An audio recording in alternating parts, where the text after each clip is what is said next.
meat of the agenda.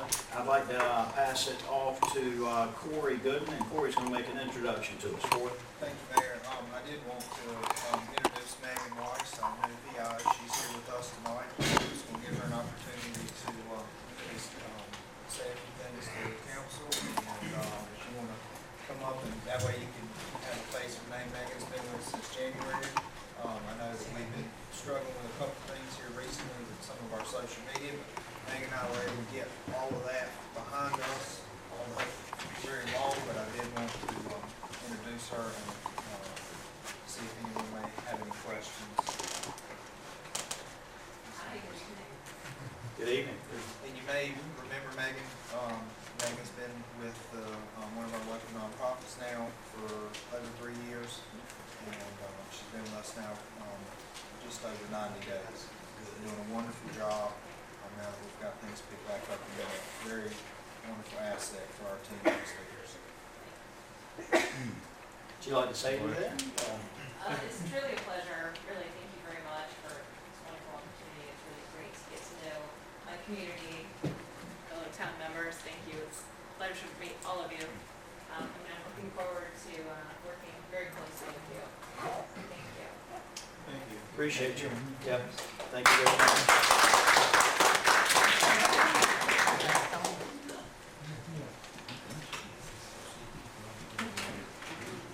Our first agenda item is consideration of a proposed amendment to CDBG-NR Grant 20-C-3630. This is for additional funding for the parking deck, which is proposed behind the old Sears building for the design work. And we do not have Dwayne Wilton here. Dwayne had to take care of something with a child of his. So Corey's going to stand in Dwayne's stead and give us a staff report on this proposed amendment. Corey? Thank you, Mayor.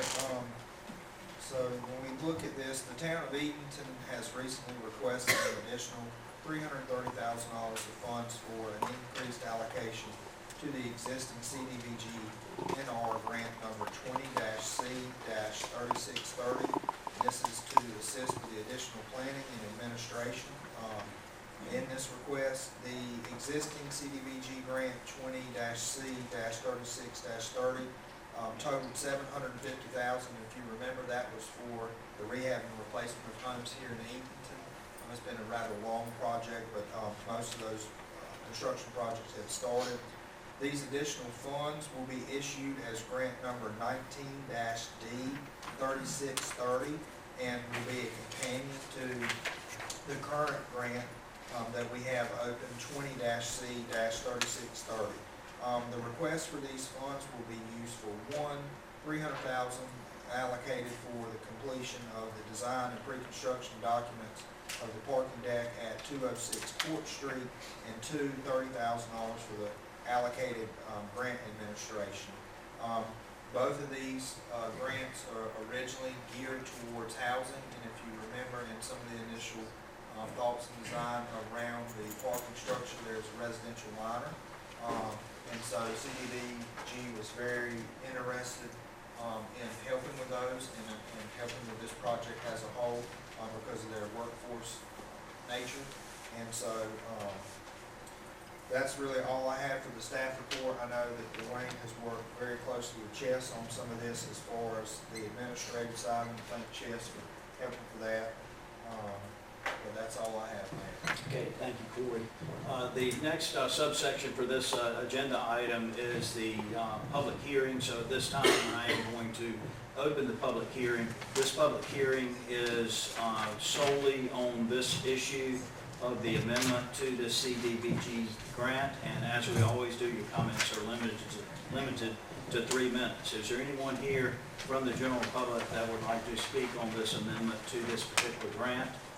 If so, please just raise your hand and then come forward. Okay, there appearing to be no public comments on this amendment, I would close the public hearing portion of this agenda item at this time and would open it up to town council questions, answers, and deliberations. Corey, my first question would be, this does not involve any town money, it's all grant supported coming from the CDBG program, is that correct? That's correct, ma'am. Okay. Sounds like the best kind of money. Question I have, we have a north and a south that we're looking at, correct? Yes, So we're starting with one, or we start with, at least the The site drawings for- plans and drawings would be both. And It would be both, on the okay. Capital staff, Okay. that what determines the do execution. they start at the same time, or they do two different? Well, this is just a, They're doing site plans and SDs, so initial site drawings and elevations for both the north and south lot. We're continuing construction drawings on the north lot alone. The south lot, if we can build the capital stack, will start separate from the project T-pot. So project T-pot will be the north lot. And 6 to 8 residential units. Chess, is it correct to say if we had all the money in place, we'd probably prefer to do it all at one time? That's correct. And we're working on continuing to build that. It's just, at the moment, it's not feasible. Councilman Costa, did you have a question? Yeah, already, thank you. Are there any others? Okay. All right, at this time, we do require action on this, and I would entertain a motion to approve this amendment to CDBG NR Grant 20C 3630. Do I have such a motion? so moved. Okay, we've got a motion and a second. All in favor signify by saying aye. Aye. Any opposed? Okay, that amendment has been approved. Thank you, Courtney.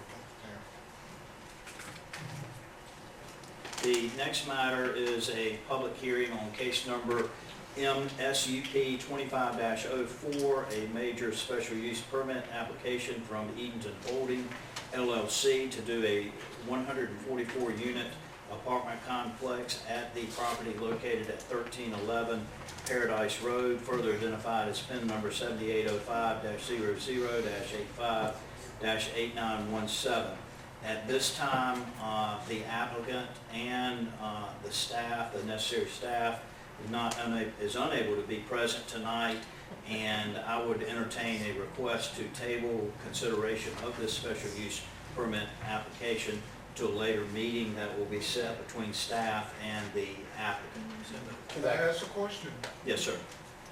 I thought we agreed that we weren't gonna put any apartments out there, that anything that go out there was gonna be a family dwelling structure. Well, that's one of the things that we can discuss at the full hearing. We're not going to have a hearing. That's something that we can continue to have talks with them about. But another reason why, besides the fact that they're not ready and we're not ready to discuss it. Okay, Okay? okay. All right, Councilman Dixon, did you make a motion to table?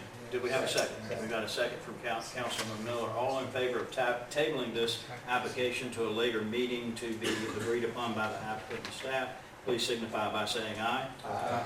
Any opposed? That motion to table passes, and Corey, if you'll just work with us and the staff and applicant on when to set that. Next, closing out the public hearings on the previous two agenda items and moving on to our special meeting. At this time, we've got a special presentation from Suzanne M. Carden Garrett, who is the owner of Motorboating LLC. She's got a business proposal that she would like to share with us. There's not going to be any action required tonight. After we hear from Ms. Carden Garrett, we will consider whether to instruct our town manager to continue discussions with her. If there are any agreements that are worked out in those discussions, those will be reviewed by our town attorney and then brought back to council to vote, to consider and vote on those. So we're just here to hear her presentation tonight on her business plan. So if you can come forward, please do.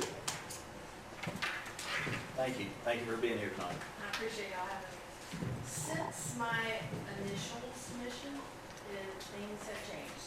They have gone in a more favorable direction for boat rentals. I know the town dock is not ideal, that's not what it's built for. That's the perfect location, but logistically, rentals belong in a marina. So I've been in talks with Edenton Marina the last several days, and it's looking favorable. So I wanted to just at least come tonight to introduce y'all to the project and let you know that it does look good. And if there's any questions that y'all have for me,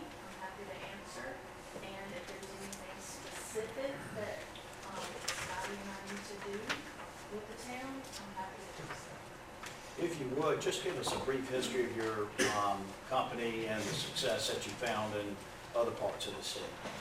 We're based between Raleigh and Wake Forest at Falls Lake, which is a state park. We are the largest boat rental company, boat rental company in the state.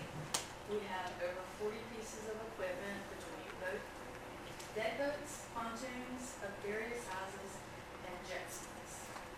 We have been in business since 2014, and we are the best in the world. Are you completely seasonal? We, Seasonal? no, no, sir, we're not seasonal, we're open all year. But as you all know, North Carolina is determined by Mother Nature. She has 70 very blue days in December, we're on the water. How many pieces of equipment, boats, jet skis, would you imagine that y'all would start with here? We're starting with two, and we're not 100% sure which boat. There's a hybrid style of deck boat versus center console combination. We're looking at that for a pontoon, 24 foot or larger with 150 horsepower and bigger. Scotty asked me about jet skis, which I didn't think he would, but he's in favor of jet skis as well. How long would your rental period be? To start To with, start off with? the first thing we'd love to start with in concrete is May 1st through the end of October.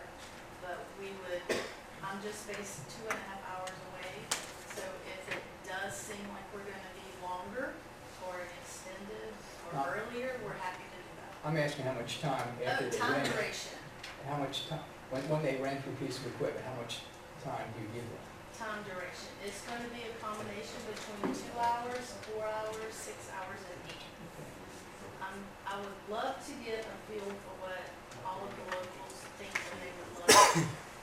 If 2 hours is ideal, we have more of those time slots. If people think they can wanna take it out for a full 8 hours, we can do that as well.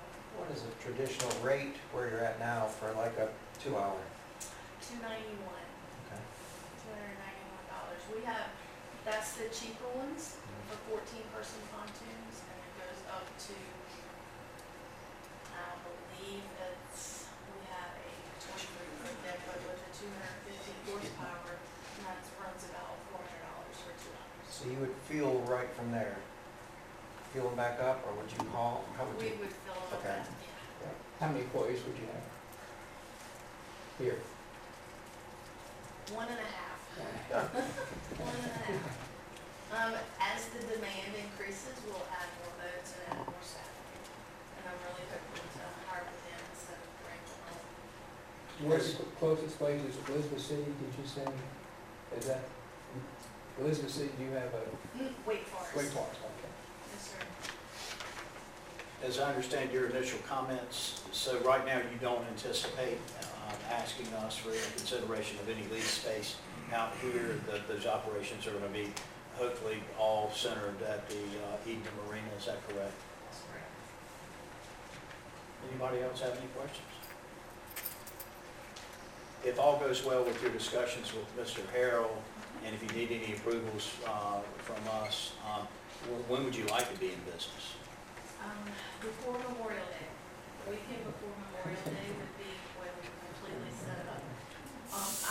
We have a turnkey business, so we already have the insurance in place. We have connections with dealerships. I actually have boats that I could bring down now. So I could split the fleet from home. And we also have enough employees that if I needed to, I could have one designated here until we get back on. Corey, do you know right offhand, and if not, would you look into it for us, if her operations are going to be centered at a private marina, are there any approvals that are necessary, is there anything?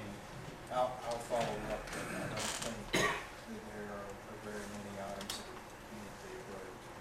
I'll check. Well, I appreciate your interest in Edenton. I know a lot of people have asked me over the years if there was any place to rent a boat of any type, so I think there is a market there. I do too. I can tell you numbers, and I believe that the numbers will work here. I do have one question though, Mr. Lee. When you do that research on that, if you could check to see if there's any insurance requirements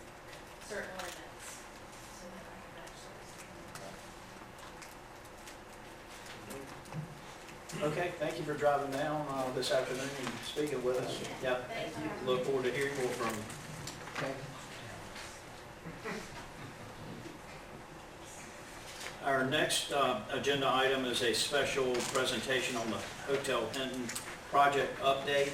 We've got Dawson Tyler here today to speak on behalf of the owner. As I understand it, Dawson, of course, is the owner of Down East Preservation, a local rehabilitation contractor and restoration contractor here in town, has been meeting weekly for a number of weeks with the owner of the Hotel Hinton project, and has begun assisting the owner with some interior design thoughts and ideas, and also with some interior demolition. So at this time, Dawson, you got the floor. Appreciate you being involved. Thank you all for having me. I hope this presentation that I give is one that leaves you all with a feeling of excitement for things to come. This is not a position that I ever would have thought I'd be in, here talking with you all about this project and its current status. But, you know, I think as a team, Down East Preservation as a company, you know, feels a real connection to Edenton as a community, you know, wants to do our part to make Edenton as good of a place as we possibly can make it as a team and a community. And that is kind of why we have taken on this kind of new iteration of our involvement in this project. I first met with Saga probably about 7 years ago.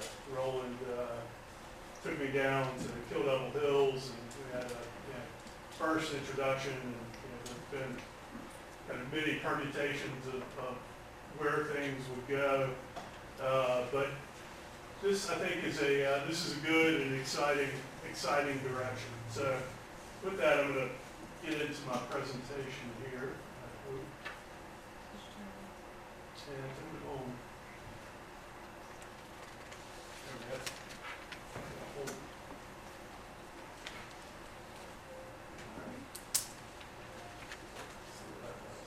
All right. So one of the things that I think about with the Hinton is something similar to, you know, what I think about when I think about the herringbone, right? So, you know, it serves a public function. You know, the herringbone is a eatery. You know, the Hinton as a place to stay.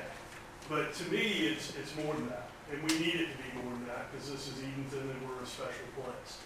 So what that more than that is another historic site.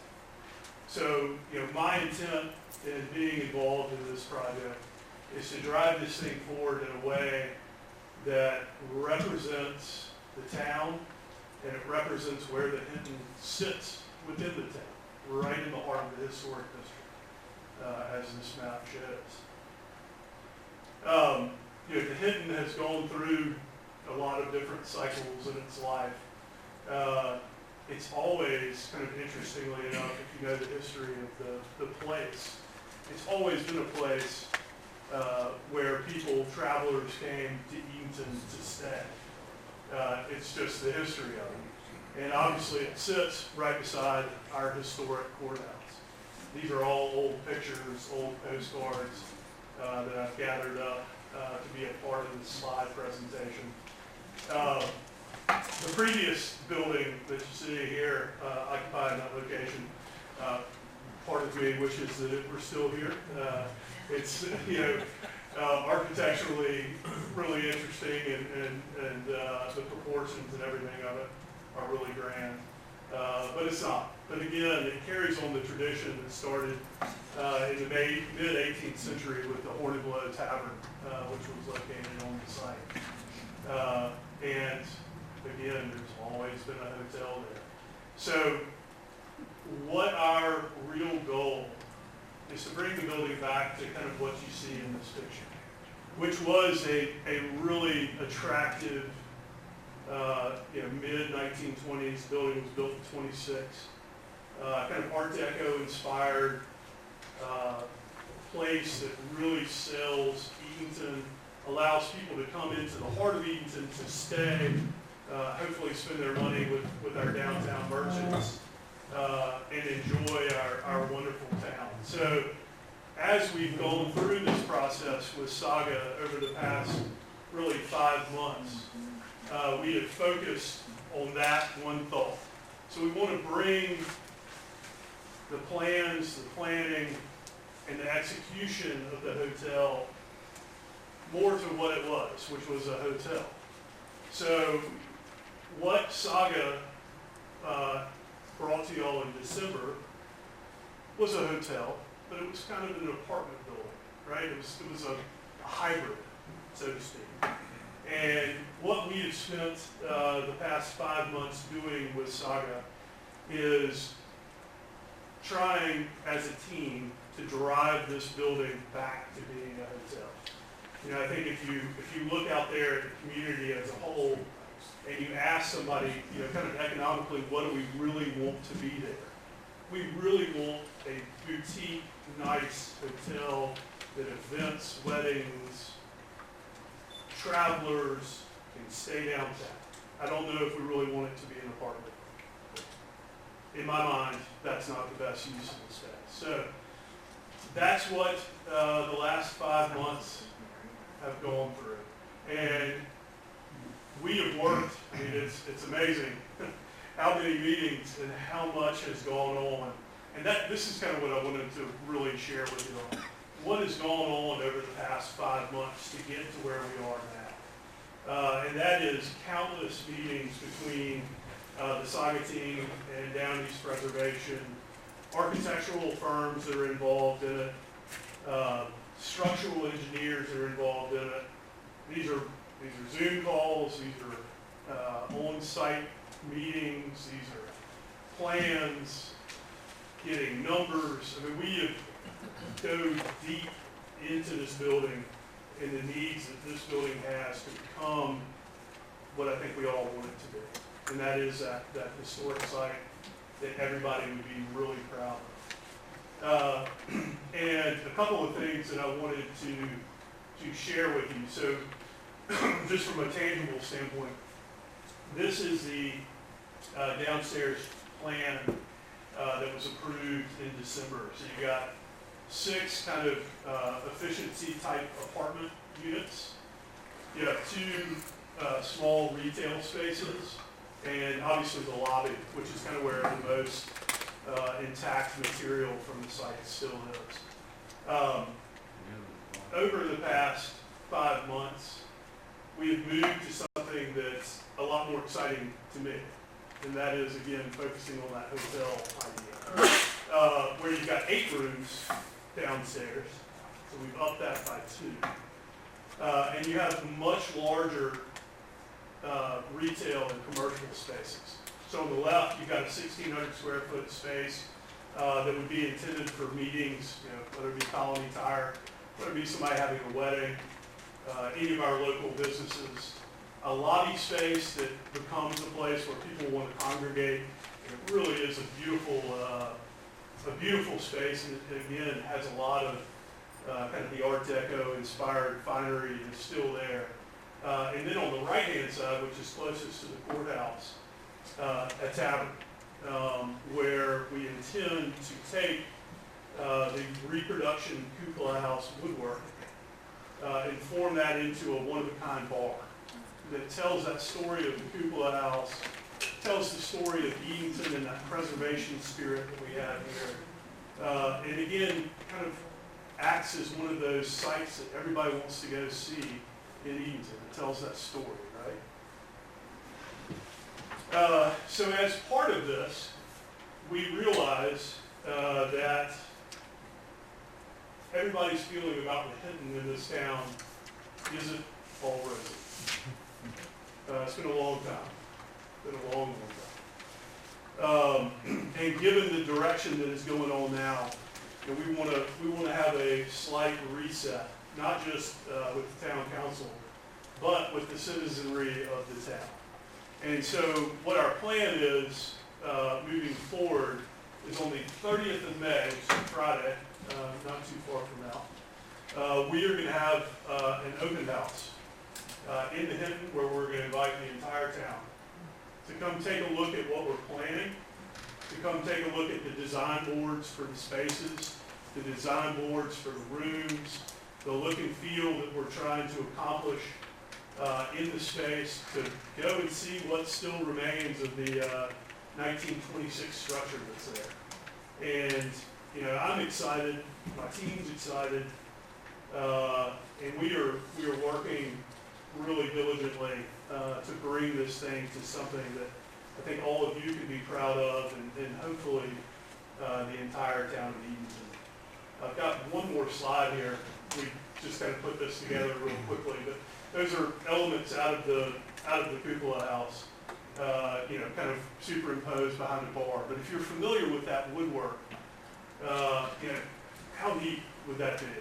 You know, again, one of those places that everybody in this town would want to go, and everybody that visited this town would want to go. And, you know, for that matter, it benefits the cupola house, it benefits all of our historic sites to tell that story of preservation and to have it as a part of another historic site that's reborn in Edenton.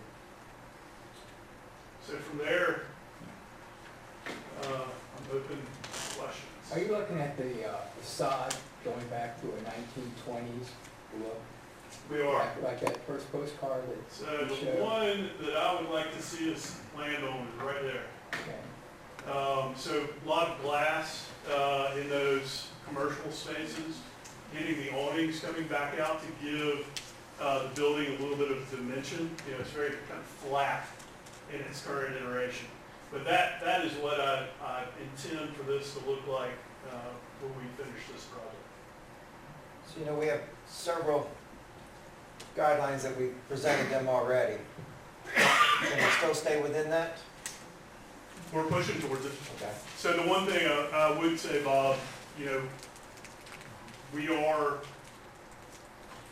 my belief is that if we let this thing be an apartment building that has 6 rooms on the first floor and then 9 on all the subsequent floors, we've wasted a real opportunity. So what we're looking at now is 8 and 18 on all the subsequent floors. And that, you know, takes architectural redesign, which is right in the middle of it right now. So doing this, I mean, I think we could have stayed with the, you know, stayed with what was approved in December, and things would be kicked off sooner. But I think we're taking the right approach and creating the right product for what the town needs. What total number of hotel rooms are you looking at? So, and again, this is in flux, but if you do that math, so what is that, 38 times 3 is 24, 54 plus 6, 60. Plus the downtown, downstairs boutique. That's right. Plus, you got 6, actually 62, so we had 8 on the ground floor. And then the public spaces downstairs.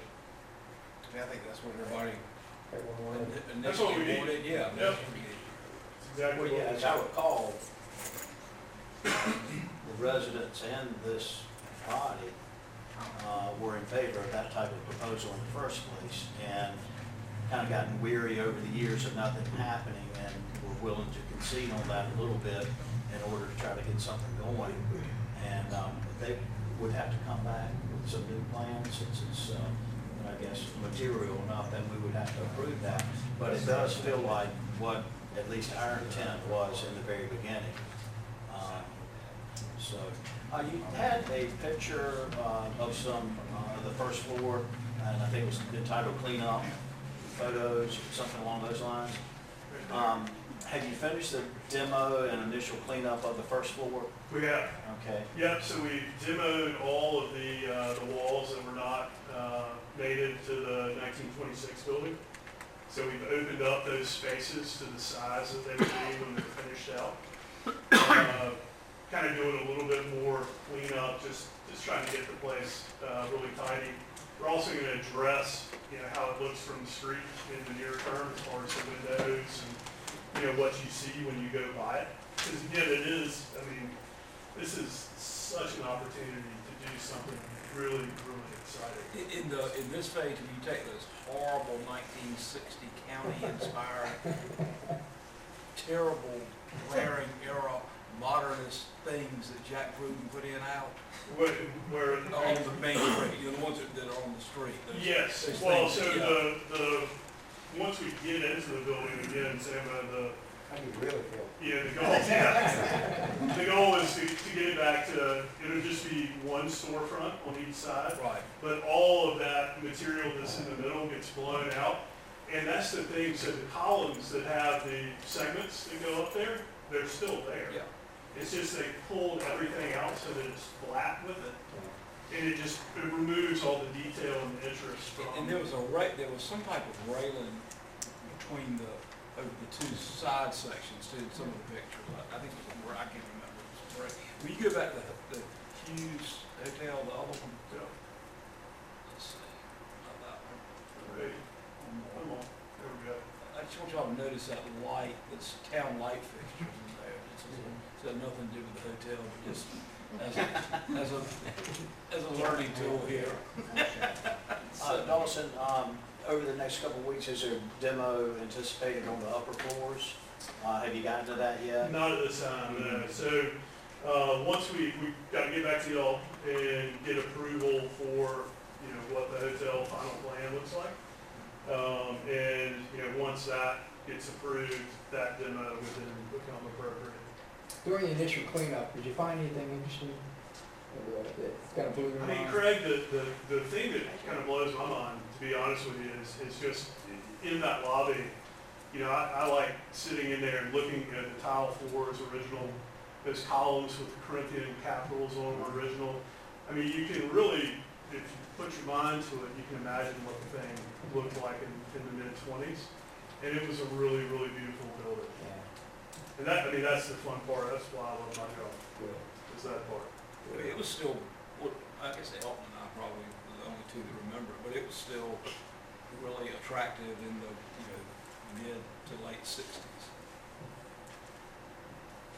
And Dawson, with, Yeah. go ahead.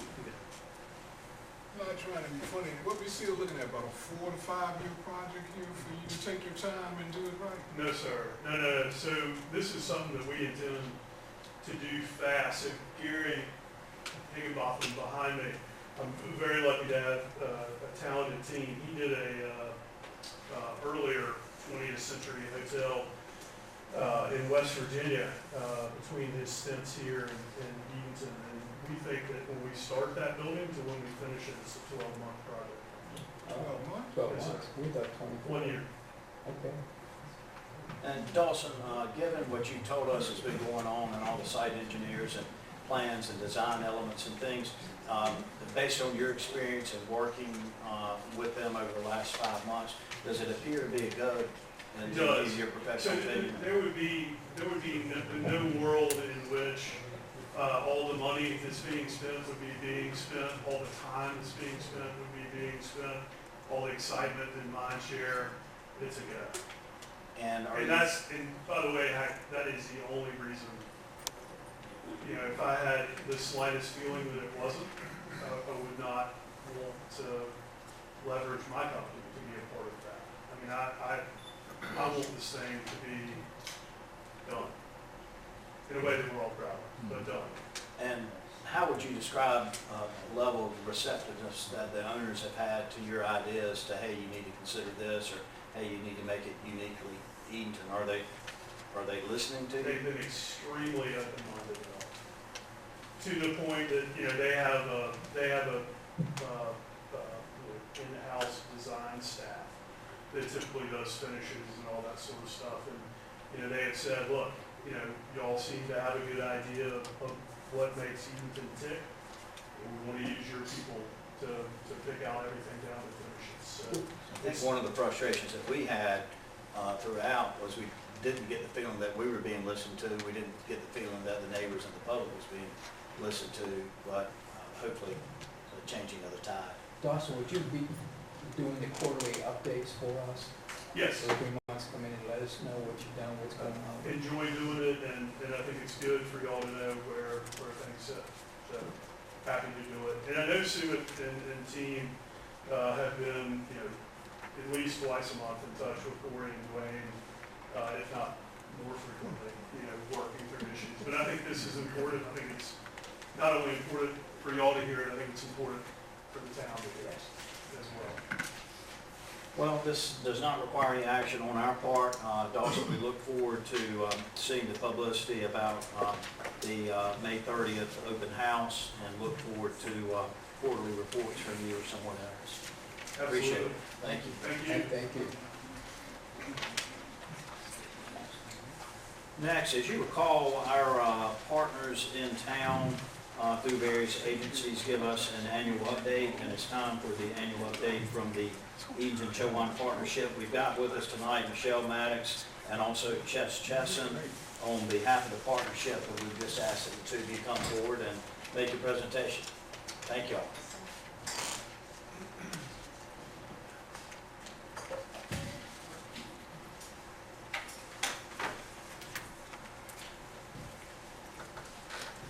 Thank you all for that. Miss Tammy might be pulling up the slide deck does flow Main Street to ECP. So if y'all are okay with that, we can go through the slide deck, or how do we want to do it? Do it at ECP first?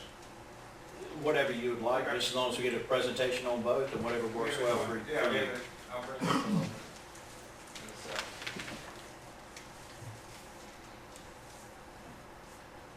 Mayor, I do think it's worth mentioning that both of us are working together so closely now, that that's why there may be some overlap in Okay.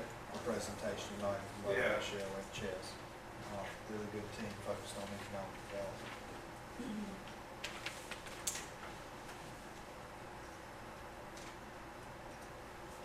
You're welcome. Thank you all for having me. I'll kick it off with Main Street, and as Corey mentioned, Main Street and ECP have been working very closely together over the past 8 months now, with focusing on Edenton and Chowan County as a whole from economic development. But as we all know, Edenton is also in Chowan County and is a heartbeat of the community.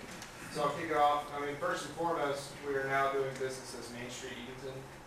So we're still legally Destination Downtown Edenton, but the board decided, I guess in September of last year, to align more with the state and national programs and rebrand as Main Street Edenton. So we have a new logo, new branding, and we're very happy and excited for that. Logo looks good. You got this one? Yeah, it's got a tribute. There you go. I'll go briefly over the program to update the public and the council, talk about our impact report, and then go through pipeline, and that will lead us into the partnership presentation as well. So I'm happy to, so we haven't gotten our new branding yet, but I'm happy to announce that we have received accreditation for 2025. So I got feedback from the state and the national programs. We're doing that now. There were some things that when I first took over, we were lacking in some of our bylaws and foundational work. As an organization, we were able to get those rectified over the past 2 years, establish the committees necessary, and we have been awarded accreditation to start in July of 2025. Some of the programming that we take care of, or that we handle in Main Street and downtown, is a lot aligns with the preservation and the culture and the design of the downtown district. So our facade grant program has been very impactful, and we continue.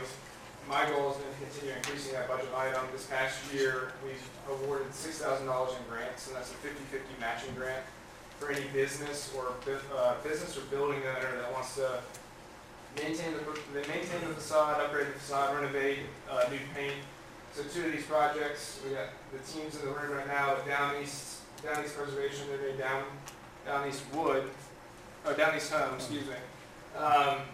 We awarded them a facade grant, as well as Carolina East Real Estate with a new door and new awnings. We also focus on placemaking, which is going to be the mural installations and artwork throughout town, which drives foot traffic and just enhances the livability and the vibrantness of downtown. We've also stood up a design committee that's focused on one of our main initiatives this year, which is going to be streetscaping and kind of the design standards. So they're reviewing the design protocol and also looking at signage, ADA access, all of that for the sidewalks and streetscape downtown. We were also fortunate enough to hire a part-time employee. Timmy Turner has been working with us since August of last year.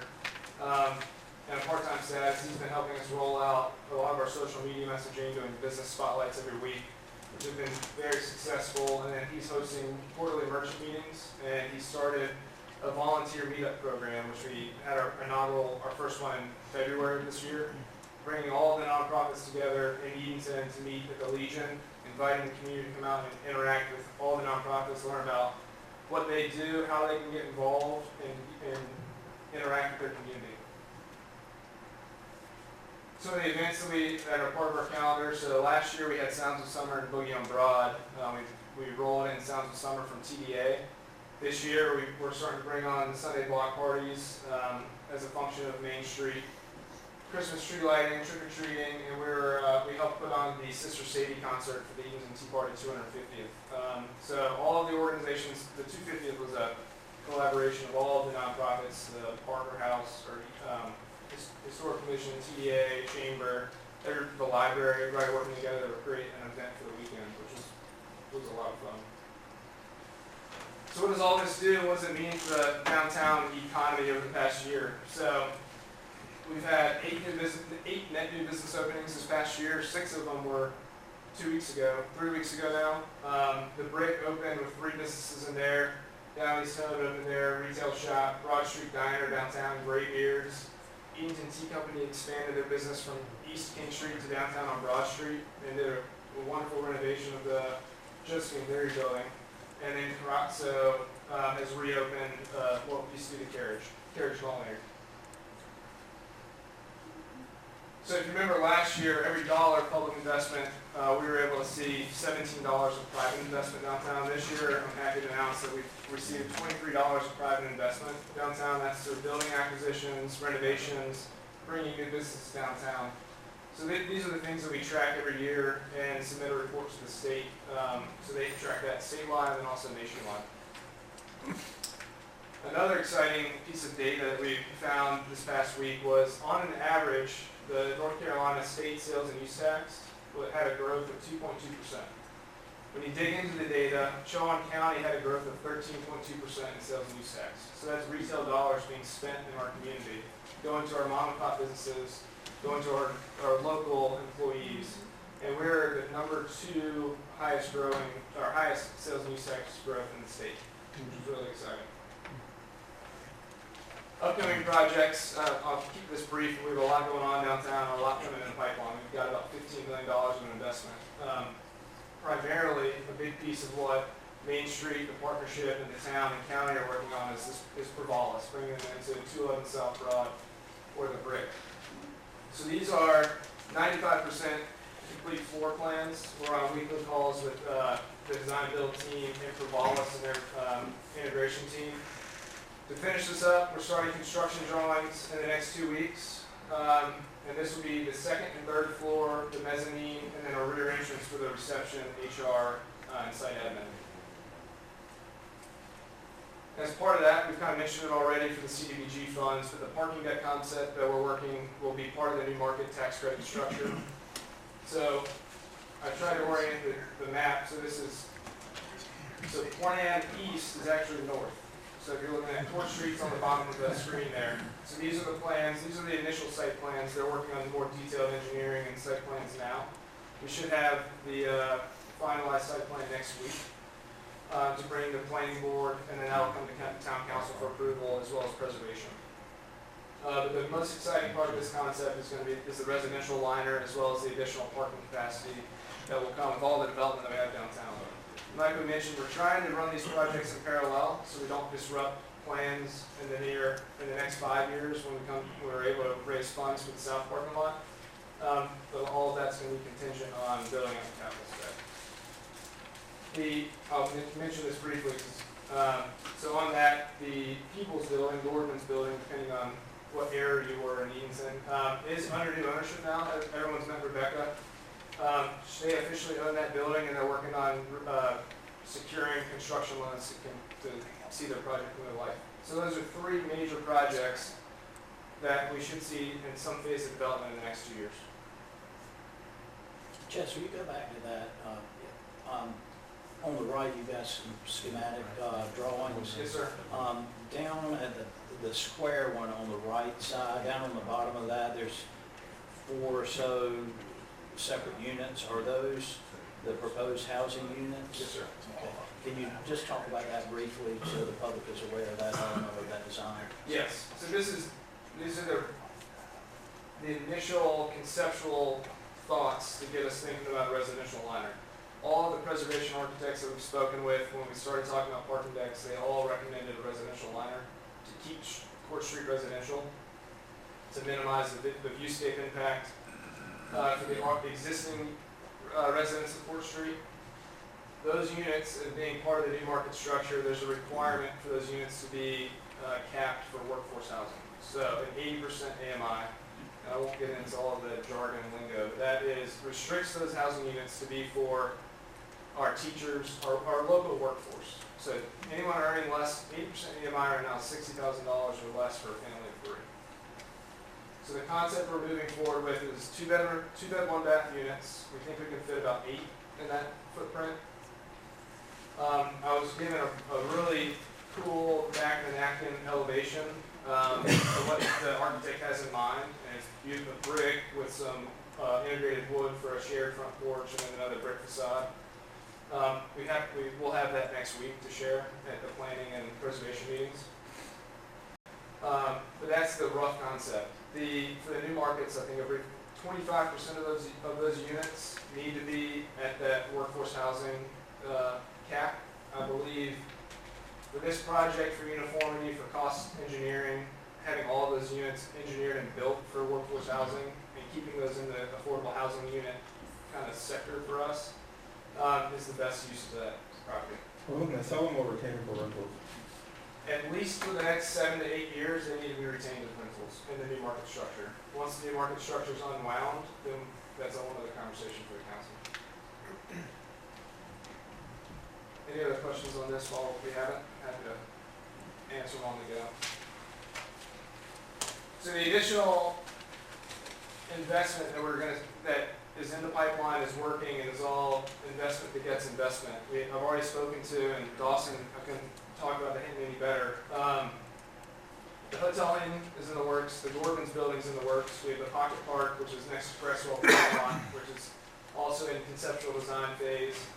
We have all of these projects all these other countywide projects are looking at downtown right now, from the shopping center to the 56 acres by Fire Forward to Beechwood Apartments and Sandy Point, all looking at that quality of life that our downtown's going to offer their projects and help them leverage that to make their projects successful. Would you talk about the, you say Pocket Park? Yes, sir. For everyone's knowledge, would you explain what that means? Yes, it is it's an industry term, pocket park, urban park, parklet. So the concept that we're working through right now with that 207 South Broad is, as it stands, we do not have a pedestrian walkthrough from the parking deck for visitors or residents to get from the parking deck to Broad Street. We have 2 buildings that have walkthroughs, and we've been talking to building owners to start thinking about the rear of their buildings to make those accessible. And in our next fiscal budget year, we're going to expand our facade grant program to focus on that side of South Broad, the Court Street side. But those are going to be dependent on businesses being open and buildings being open. So the initial concept right now is for the Pocket Park, which is asphalt, needs to be redone, is to turn that into some green space, but as a pedestrian walkthrough. We'll integrate some handicap parking spaces for some of the businesses that are close by that would benefit from that. Our goal is to integrate some utility infrastructure improvements for food trucks and vendors to set up, because we're seeing a lot more of that. We get them off of Broad Street, get them into a dedicated area. They can set up, sell food, sell fruit in the summer. We had a conversation this morning about a vendor that wants to come downtown and sell watermelons. And so our goal is to utilize the pocket park for that. And it's all in this concept of the third space. So where do people go when they leave work before they go home? And so this is gonna, the goal of the pocket park is to be a third space for people to interact with their neighbors. Jess, have you seen any counties that have, any towns that have successfully dressed up the rear of their downtown? I believe Newbern is the most pressing, or most, the best example of that. Newbern's integrated parking throughout all their downtown, and some of their rear buildings have entrances, and they look like storefronts. How much room between the parking deck and the business will it be? How much room is that right there? 2 lanes? Yes, one of our fundamental goals for this is to maintain CDL access for all the businesses. So you can kind of see an 18-wheeler, if you look closely, there's an 18-wheeler with a turn radius there. What's that, Eden Street? Eden Street will maintain CDL access. There'll be CDL access to get to the businesses behind there, as well as CDL access to get behind Boardman, Sears, and Crestwell. And access to the pocket park on that end. I think, so those buildings, yeah, call it 2 lanes. Okay. With that, any other questions on downtown specifically? And I'll invite Ms. Michelle Maddox up to start talking, to bring in the county as a whole. Thank you, Chase. Yeah. Thank you all for this opportunity to come and be with you tonight, to share a little bit about the great things that the Edenton Partnership has had an opportunity to be a part of over this past year. The Edenton Partnership is a 501c3 corporation, and we are dedicated to promoting and preserving and enhancing the vitality of Edenton and Shaw County. The partnership, in association with the town and the county and the private sector, undertake initiatives that foster new business development, retain existing businesses, and create private investment opportunities within our community.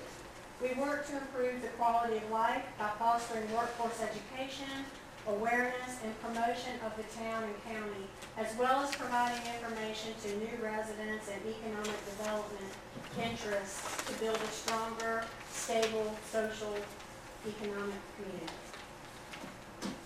Partnership, the partnership is governed by a 16-member board. You can see our members there. We have 4 officers, with John Dowd as our chairman, Patty Kersey is our vice chair, Bob Kirby is our secretary, and Donna Winborn is our treasurer. The town appoints 3 members to our board, and the appointed members are Mayor Hackney High, Ray Ohlert, and Councilman Turner. They serve on our board. They started serving, Mayor High had been on the board previously last year, but Councilman Turner and Mrs. Follett started in February. We also added some other new members, Dan Allega, Travis Gilliard, Michelle Lewis. We added, that's it. I think those are all of our new members. But the thing I think that I'm most excited about is that the town and county came together to help us work with Chesson to serve as an economic development role for both the town and the county. And I think that that has been a very important part of the Edenton Partnership's goal and mission, to have someone who is dedicated to the growth and development and the quality of life in this area. And it's exciting for me because I am able to use my strengths with grants and writing and other things to work with Chess and learn from him.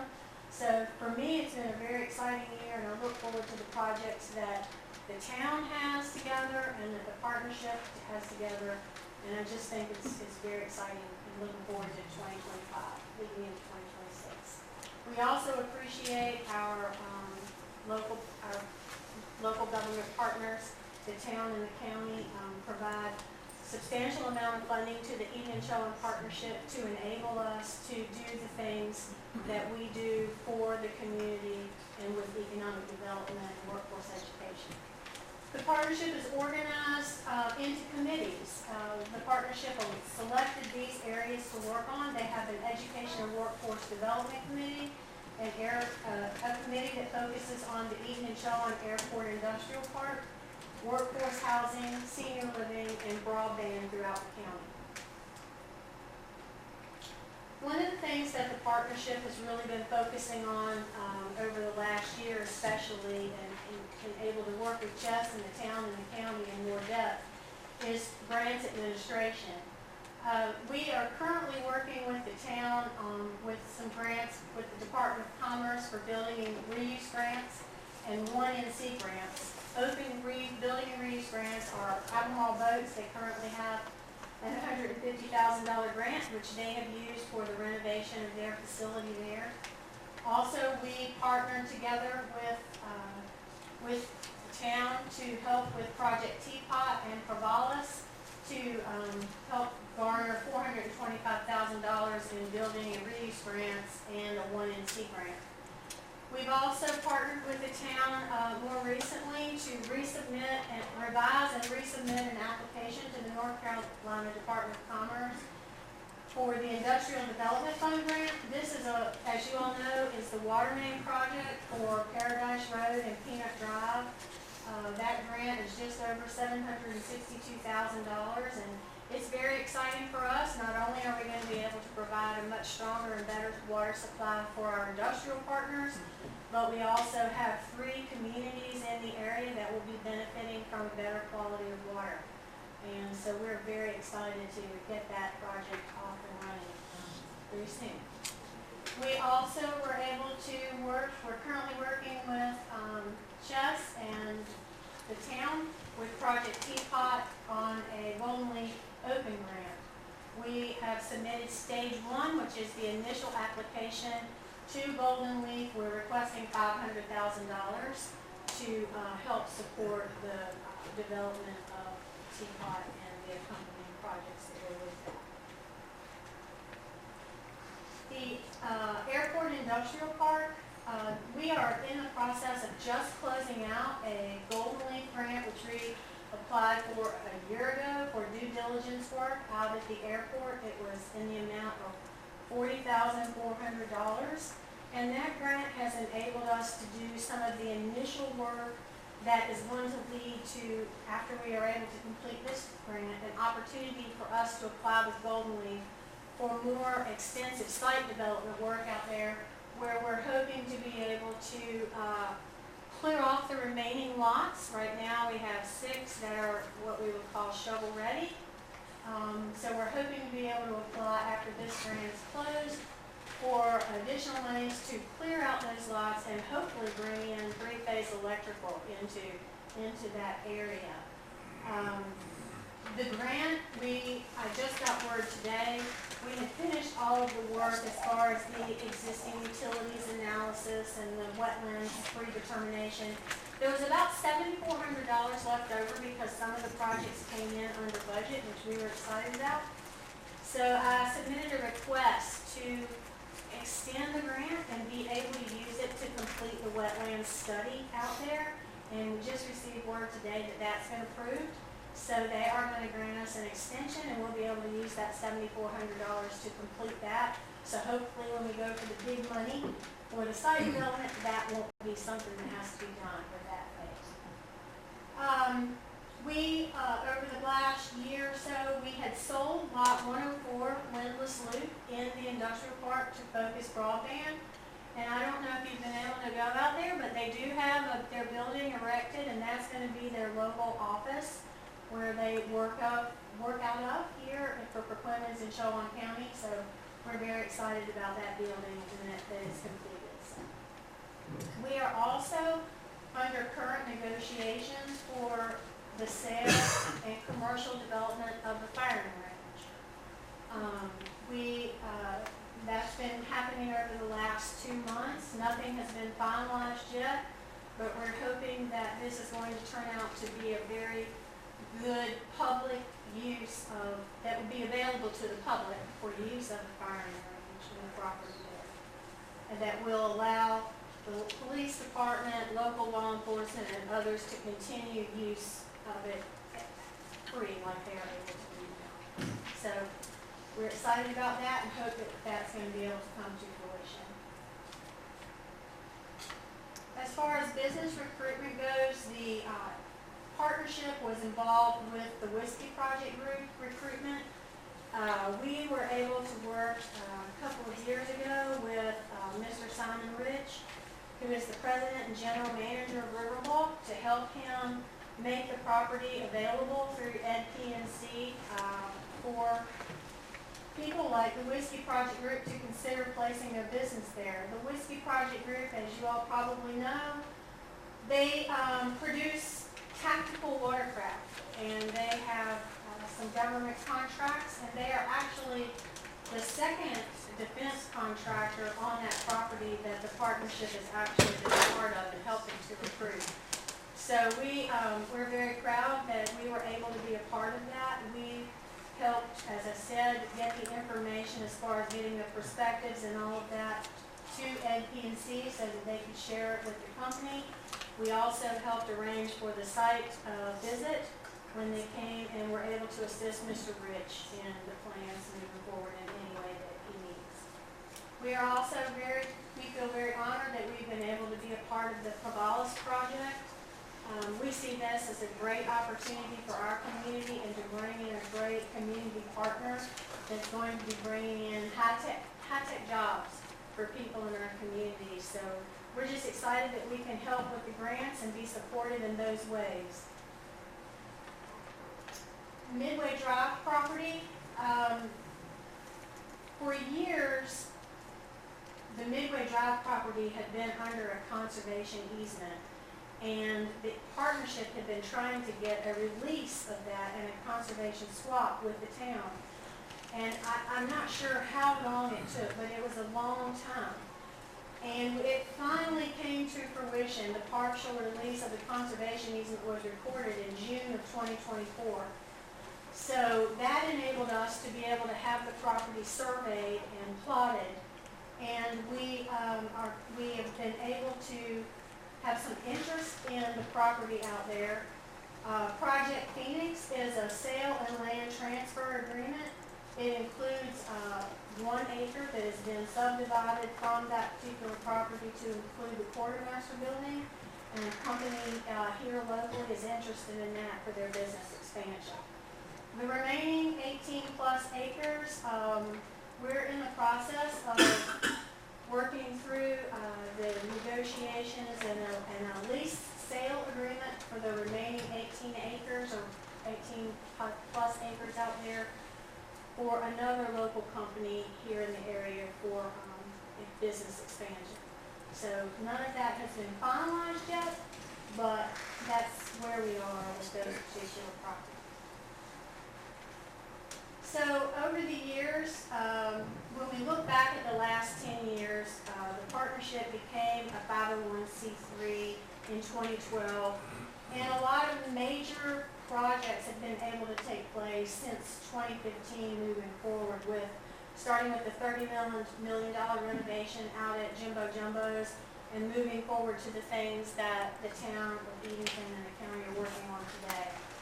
So during that time, we've been able to garner $3.65 million in grant funding through the Department of Commerce, Golden Leaf, and other grant offerings. We've been able, through those grants, to generate over $56 million in private investment for our community. And through these grants and that private investment, we've been able to generate 339 new jobs for our community. So I think that that's something that we can be proud of, and I think I can speak for the partnership that we are very excited to be able to have Chess on board and to be able to partner with him. And we're open and eager and ready for the great things moving forward. And I'm happy to take any questions with you. Does anyone have any questions of Michelle? I've got one, and thank you for your presentation and all the hard work. I think the partnership with Main Street is a great one. It's more than a question, it's a bit of a request. There are a lot of concerns about the country club and what may happen to it. And I know that as business people, you want the club to survive and be successful and be healthy. would y'all mind making that a point to work with the owner, I believe she's here tonight, and making sure that that club does not shut down?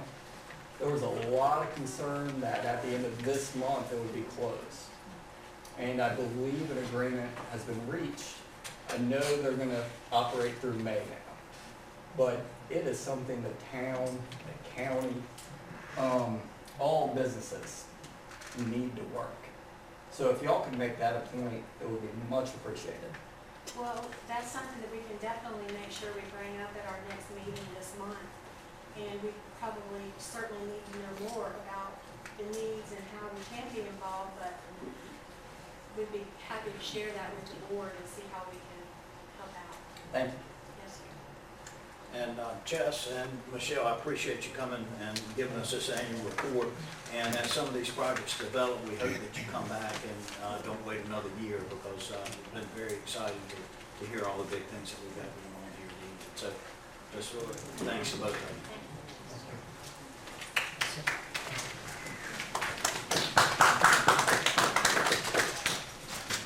The next agenda item is consideration of a resolution opposing North Carolina House Bill 765. Town Manager Corey Dutton has been working closely with some of our neighbors in discussing the particular components of proposed House Bill 765. So Corey, I want to hand it over to you to give us a presentation on what you have found out about this particular proposed bill. Thank you, Mayor. So House Bill 765 is titled "An Act to Reform Local Government Development Regulations in the State." This was introduced in early 2025. Legislation was enacted there, which for us would have pretty significant effects for our local government planning, zoning, and development regulations. Dwayne and I have kind of kept an eye on this for quite some time, as we've seen some initial considerations start working their way through the General Assembly. And we actually had some conversations with the Albemarle Commission as well as Chowan County, and found out that these types of resolutions have recently been passed by their boards in opposition to this, as well as the North Carolina Association of County Commissioners.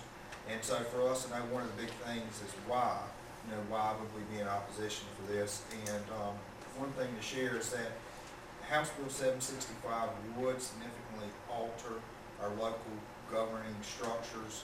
When we talk about this, we talk about modifications within our ETJ boundaries, as well as the annexation process, and the authority of local governments to have some development at the fringes of their town. So for us, we think about some of the things that we've been able to work through and foster and have a relationship with the county, working together with them on these. If this was passed, this would completely remove this from the town's jurisdiction, and this would be a really big burden for our county partners to pick up that. And currently, I wish Dwayne was here with us to talk a little bit more about some of the things that we do, from nuisance to building inspections to code enforcement, etc. But also helps us there. The big portion for us is around planning. And you think about the ability for an imaginary line that is just the boundary of the town, from one neighbor to be a town resident and the next to be a county resident, and there be no conversation between the two if there was some type of development. I did find out that the Chowan County Commissioners did approve the resolution this past week, as well as the Albemarle Commission on April 17th, Board of Directors. And my recommendation is that we do a line for us. Small towns in rural, eastern, and western North Carolina will feel the impacts of these. And, this will be a challenge, particularly for us, when we consider the opportunities around Interstate 87 and not having any voice or any say what happens right on the edge of our town. To work together with the county, with groups like the partnership, to try to work towards getting things developed correctly.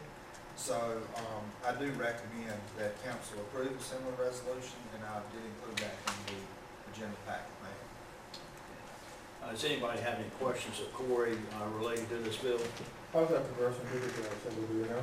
As of right now, it was introduced in January 25, and I think a draft made it sometime in March to one of the subcommittee approvals, but, it has not gotten to the point for any type of final vote, but it's not simply being introduced anymore, it's part of active conversation, so we'll keep an eye on that, almost weekly to make sure we understand where it's at in the process, and we'll talk to both of our representatives and our two audience to make sure we keep the pulse on this. Let's talk once before about alternatives, is that right? Yes. Did it die before and then No. that introduced? I think this is a similar bill.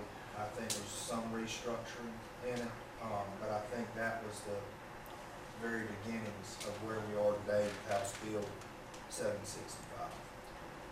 I'm totally in favor of this resolution opposing this. I think this is a land grab by big cities that really didn't have anything to do with us. And I think it would be just devastating to the town of Eden and everything we're trying to work on. I think all these little towns are opposing it. Maybe they can work out something where they have a compromise and they do something in the middle part of the state, but leave the small towns in the east and small towns in the west alone. But yeah, this thing is really important to us. Does Representative Goodwin know where we stand? Yes, we have shared conversations with him particularly about this bill since we first heard of it before it was ever introduced or made it through any type of subcommittees. And we've also kept this on the radar for both lobbies. Do we believe that our representative is in line with our town? I think they understand, knowing his ties with Charlotte County and the commissioners, that it's very much felt by Representative Goodwin as well. Okay, any more comments or questions of Corey on this? Action is required on this. To have a motion to enter a resolution opposing this proposed House Bill 765? So moved. Second. Okay, we've got a motion and a second. All in favor signify by saying aye. Aye. Any opposed? Or if we just finish that up and send that along. Okay.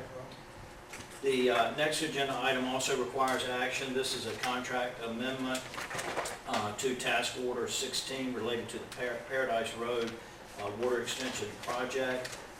This will allow for all administrative and engineering duties to be completed for this particular project. The amendment calls for an addition of $125,000 to the contract that was already agreed upon. This will be a closeout of any additional professional services, including permitting, bidding, and design plans, which are necessary for the water extension project there on Paradise Road. The funds for this will not come from town funds, but have already been built into the Department of Commerce IDF grant. Is that correct, Corey? That's right. Okay. Does anybody have any questions of Corey regarding this contract amendment? If you remember, Mayor, one of the things that was approved in early April or late March was the private funding portion of this, which is some of the town match for the grant, the IDF grant, but this is one of the big wins that the partnership was able to work together with us on to redo those applications, get those in, make some adjustments on some of the installation. And this is very close to being bid for actual work to begin. Okay, action is required. If there are no other comments or questions of Corey, I'd certainly entertain a motion to approve this contract amendment as presented. So moved. Got a motion, got a second? Okay, we got a motion and a second. All in favor of contract amendment number 2 to Task Order 16 related to the Paradise Road Water Extension Project, please signify by saying aye. Aye. Any opposed? That amendment carries. Corey, the next agenda item is an out-of-town travel request. I'm gonna hand that over to you. All right, thank you, Mayor. This travel request is to account for the National Main Street Conference, and I did want to acknowledge, I spoke with Councilman Miller. This is a bit out of sorts. These typically are done beforehand, and that's our normal routine, but we did have some details that were not completed for our reservations between us traveling and the last meeting, or we've been approved on the 8th. That's So understandable. That's understandable. it shouldn't happen this way, but the travel request was from April 6th through April 9th, and this included the Main Street Conference in Philadelphia for Mayor Hackney High, Councilman Sambo Dixon, and myself. This trip totaled $3,970 $3,097.51. These charges were for lodging, traveling, and tolls, food, and the registrations for the conference. And I do recommend the council approve the travel request as presented. Tolls and parking were quite the expense there. Now you're going north. Yeah. Yeah. Yes, that is very true. Second. We got a motion and second, all in favor? Any opposed? Okay, that request has been approved. Next, we move to our committee meetings. The only matter that we have tonight is the administrative committee, chaired by Councilman Miller, and the agenda item under that committee is the balloon release ordinance. Thank you, Mayor. Town staff received a recommendation from your task force on litter recycling in the environment in regards to drafting a local mass balloon release ordinance. In keeping with State Senate Bill 20, which along with other municipalities supports this particular ordinance, town staff have moved forward and drafted its own version of the ordinance and shared it with the members of your task force. A draft copy of this ordinance is in everybody's packet. Administrative Committee recommends the draft ordinance before the full council at our next meeting. And that gives us more time to discuss. Yeah, and so what you have here is just the initial draft that Wayne and I were able to work through. One thing to note here, when we talk about Senate Bill 20, the overall impact of that when we talk about mass balloon releases. And so that's one thing for us to consider here. We've got to try to determine what that definition is in this original House bill. We're talking about hundreds being released at one time. We're not talking about the single. So that is what we're seeing here.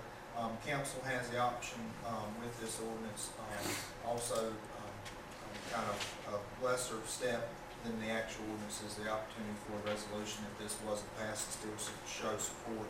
But one thing that we could look at as far as revisions here is around the definition of release, where it says either individually or in groups. I think if we wanted to align a little more with what we're seeing in Senate Bill 20 from Senator Bobby Hannon of District 1, that may be a way of modifying this, but the committee does have an opportunity to make suggestions or changes or table this to come back at a different time to see those improvements. Maybe we need to research other municipalities to see.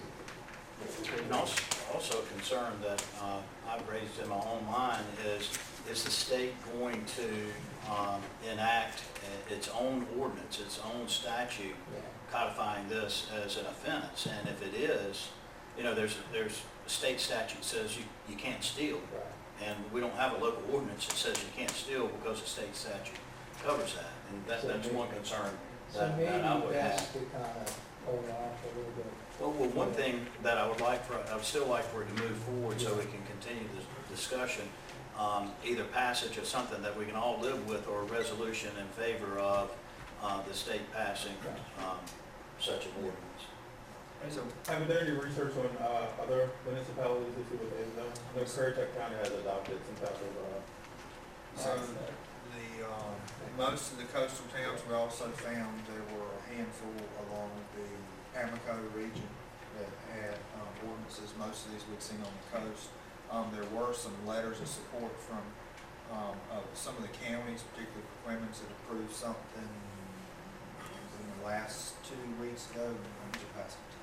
Aspartame had approved something. So we're starting to see some of the counties on the kind of inner banks side of the outer banks that are drafting some letters of support of these bills to the General Assembly. So we have options of local ordinance or a support letter with some type of resolution. I mean, we have multiple options, but we did want you to know that this is what we're seeing in some of the coastal towns, and this is where this was meant. So Duck, Nags Head, Southern Shores, we're seeing ordinances The like coastal this. towns looking at danger to wildlife Yes. more than litter. Yes.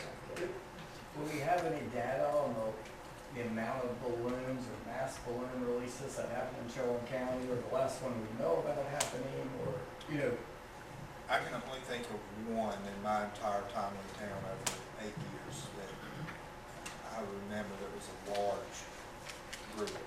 I do think like, you know, with Hayes, it'd be nice if they put that in the rules, that we have some type of prohibition against it so that, you know, if it really does get up and running as a major event center, which I think it's going to on the, you know, the weekends of weddings, that, you know, there's something to say you can't do it. Well, I mean, I think the agency renting out Hayes They could can do easily that put all. that in. Yeah. Yeah, and I mean, we still do have the, state statute against littering that makes it criminal. And any release of trash on ground not your own is littering. But anything less than 100 balloons, you could do it, because I'm asking because my grandson's birthday is coming up in August. So I don't want nobody coming, I don't want the chief coming and put me in jail if I let up about 6 or 10 balloons, you know, something. The way the statute is, you can't release any balloons. That's what I'm saying. I mean, it'd be littering. Yeah, and that's one of the concerns we have. So what I would encourage us to do is put our individual thoughts on it between now and then, and come back with ideas as proposed, amendments, straight out no, a resolution in favor of it, and act on it one way or another. And it may be entering a resolution, but not moving any further than that. And maybe somebody from the task force comes and talks to us about why they're pushing this forward, some, you know, because they have worked hard on it. In the meantime, hold off on the balloons. Yeah. For birthday party. He's good. He's good for right now. We'll get you some bubbles. Okay, bubbles. So we're just going to pass that along. You guys continue to put some thought into that. We'll have further, more in-depth conversation about that at That's all our right. committee meeting. Okay, thank you, Councilman Miller. Next, we are coming to the end of our open session portion of our meeting tonight, and I will need to seek a motion second vote on going into closed session pursuant to North Carolina General Statute 143-318.11 subsection 2, which allows us to have a discussion to prevent the premature disclosure of an honor, honorary degree, scholarship, prize, or similar award. Based on those grounds, I'd entertain a motion for us to go into closed session. All right. We got a motion and second. All in favor, signify by saying aye. Aye. Okay. Any opposed? Thank you very much, all of you for coming tonight. Yep. Before you close, All right. this is about the first time coming back here. You remember? Remember Mrs. Simpson? Oh, there she is back there. She's hiding. Hey, Norman. Oh, there she is. Okay. Councilman Sampson, thank you for being here tonight. And thank all of y'all. We really appreciate it. We might not act like it all the time, but it warms our heart when we see all these people out here. She hadn't aged at all. She has not.